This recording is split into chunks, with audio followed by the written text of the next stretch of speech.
In this video, I will show you how to enable editing in PowerPoint. This is important when you need to make changes to a presentation that is opened in protected mode or read-only mode. First, open PowerPoint and open your presentation file. If the file was downloaded or received from someone else, it may open in protected view. When this happens, you will see a yellow banner at the top of the screen. To enable editing, click the Enable Editing button in the banner.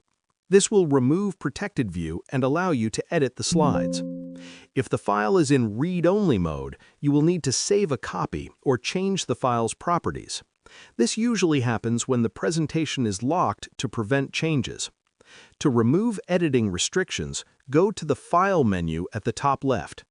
Then click Info. Here, you will see the document permissions and security settings. Click Protect Presentation, then check if Always Open Read-Only is enabled. If it is, uncheck it to allow editing. Now you can edit your PowerPoint normally. These steps help you avoid delays and ensure you can work on your presentation whenever needed. Happy editing!